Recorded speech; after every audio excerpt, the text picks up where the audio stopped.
अवांजी समातुन ताईं radio voice of Sindh London. कॉम्प्रेस सियासत जे देवमालाई किरदारु इरफान मेहदी जी अॼु वरसी मल्हाई पई वञे।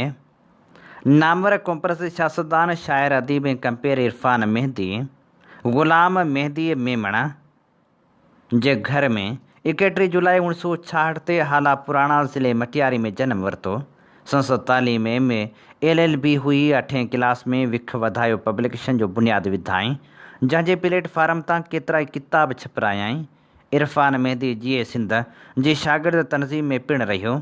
हुन केतिरनि ई क़ौमी प्रोग्रामनि जी कंपेयरिंग बि कई। इहो ई सबबु हो जो पंहिंजी ज़हान जे करे साईं GM सैद खे वेझो रहियो। इरफान मेहदी GA सिंध स्टूडेंट्स फेडरेशन जो मरकज़ी प्रेस सेक्रेटरी पिणु रहियो। इरफान मेहदी अमृता प्रीतम जे हिकु नावल हिकु उदास छोकिरी जो सिंधी में तर्जुमो बि कयो, जेको सिंधी साहित घर हैदराबाद पारां 1985 में छपिजी पधिरो थियो। हुन 4 अगस्त 1991 में पाण खे सिंधु दरिया जे छोरनि हवाले करे छॾियो।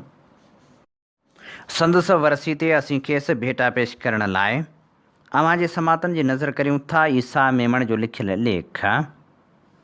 सियासत ॾाढी बेरहम थिए थी, जंहिंजे सीने में का दिलि नाहे थींदी।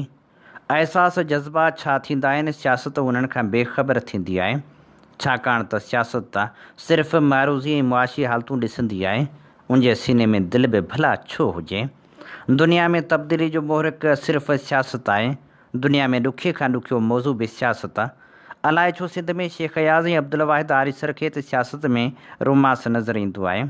अयाज़ खे त मक़तल ॾे डोड़ंदड़ नौजवाननि खे रत में मेहंदी जी ख़ुशबू नज़र अचे थी।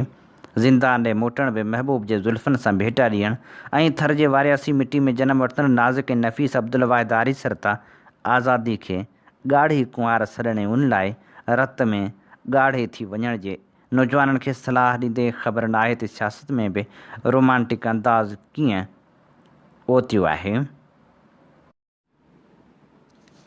अलाए छो सियासत जो लफ़्ज़ ॿुधंदे मुंहिंजो त हाव ॾकी वेंदो आहे त हीअ कहिड़ो मक़तल गाह आहे, जिते वञण खां पोइ बि माण्हू सुरख़रू थी थो वञे। अज़ियतूं बेअज़ियतूं नथियूं लॻनि। महबूब जे ज़ुल्फ़नि में रातियूं घारण बजाए जेलनि जूं रातियूं बि महबूब जे अदाउनि जहिड़ियूं लॻनि थियूं। ये किसने हमसे लहू का खिराज फिर मांगा, अभी तो सोए थे मक़तल को सुरख़रू करके। डॉक्टर आकाश अंसारी लिखियो त फ़ाहिज फंदा चुमण खां बि वियासीं, दुनिया जा धंधा करण खां बि वियासीं, न तूं ई मिले न कंहिंजा थियासीं।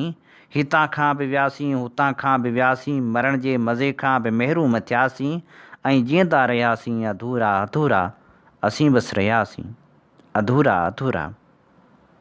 सियासत जे बेरहमियुनि जो शिकार थींदड़ सिंध जो गभरू इरफान मेहदी बि आहे, जंहिं 31 जुलाई 1966 में जनम वरितो ऐं तेज़ी सां ज़िंदगी में बिरांगूं पातियूं,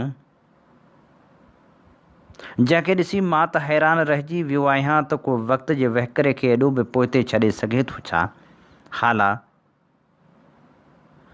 सिंध जी अजरक ऐं जंडी जे कमनि जे लिहाज़ खां अलॻि सुञाणप रखे थो, पर उन लाइ हीअ बि मशहूरु आहे त हालनि जा माण्हू ॾाढा ॾुखिया थियनि था। हालनि जे इस्तिकाक मां मालूम थिए थो त उन शहर जो बाक़ी मिज़ाज कीअं हूंदो। हाला हा माना हा ऐं ला माना न, मतिलबु त हा बि ऐं न बि। उन मिज़ाज रखंदड़ शहर में सिंध जो गभरू, जंहिं लाइ शायदि शेख अयाज़ चयो हो त ॻाढ़ा गभरू सिंध जा, तूं ई मुंहिंजो ख़्वाबु, तूं ई आ जवाबु सदियुनि जे सवाल जो। इरफान वाक़ई बि सदियुनि जे सवाल जो जवाबु बणिजी आयो हो, जंहिंजी रग रग में सिंध ऐं सिंधी माण्हुनि सां प्यारु भरियलु हो, जंहिं नंढपिण में सियासत में विख पाती हुई, जंहिंजी फितरत में हिकु शाइर, हिकु अदीब, हिकु कहाणीकार, हिकु बहितरीनु मुक़ररु, हिकु बहितरीनु दोस्त, हिकु बहितरीनु भाउ, हिकु बहितरीनु पीउ, हिकु बहितरीनु सियासतदान हुअण जो ख़ूबियूं हुयूं। इरफान मेहदी बि सिंध जो टैलेंट हो, जंहिंखे बर्दाश्त न कयो वियो ऐं उनखे दॿाइण लाइ इरफान ते एजेंसियुनि जे हुजण जे इल्ज़ाम हणी इरफान जे टैलेंट खे दॿाइण जी कोशिशि कई वई, जंहिंजो नतीजो इहो निकितो जो हुन पाण खे लहरनि में लोढ़े छॾियो। उमिरि दराज़ मांग करणु लाए थे 4 दिन दो आरज़ू में कट गए दो इंतज़ार में। ही आसीं इरफान मेहदी खे भेटण जा गुलाबा छे रहिया हुआसीं। अवां जी समातुनि ताईं radio voice of Sindh London.